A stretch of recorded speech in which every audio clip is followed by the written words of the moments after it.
2006ના Mumbai train blast કેસમાં ફાંસી અને આજીવન કેદની સજા પામેલા તમામ 12 આરોપીઓને નિર્દોષ જાહેર કરવામાં આવ્યા છે.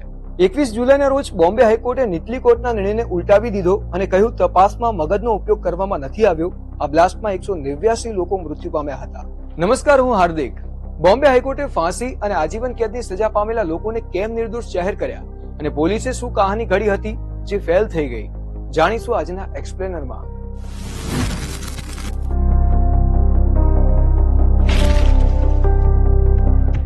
2015માં સ્પેશિયલ કોર્ટે 5 આરોપીને મોતની સજા અને 7ને આજીવન કેદની સજા ફટકારી હતી.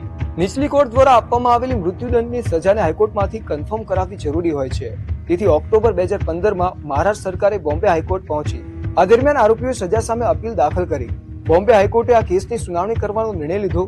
જુલાઈ 2024માં જસ્ટિસ અનિલ એસ કિલોર અને જસ્ટિસ શ્યામસિંહ ચાંડકની એક સ્પેશિયલ બેન્ચની રચના કરવામાં આવી. સતત 75 સુનાવણી બાદ 21 જુલાઈ 2025ના રોજ બોમ્બે હાઈકોર્ટે તમામ 12 દોષિતોને મુક્ત કર્યા. નીચલી કોર્ટના નિર્ણયને પલટાવવા પાછળ 5 મુખ્ય દલીલો આપવામાં આવી. આરોપીઓએ બોમ્બ બનાવવા, ટ્રેનોમાં મૂકવા અને બહાવલપુરમાં તાલીમ લેવાની કબૂલાત કરી હતી.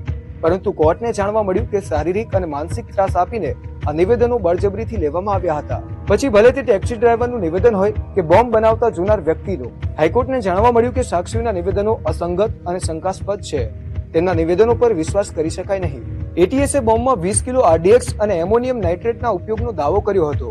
કોર્ટે કહ્યું કે તે સાબિત નથી થઈ શક્યું કે વિસ્ફોટમાં કયા વિસ્ફોટકનો ઉપયોગ થયો. હાઈકોર્ટે કહ્યું કે આ બ્લાસ્ટ માટે કયા સંગઠન જવાબદાર છે તે પણ સાબિત નથી થયું.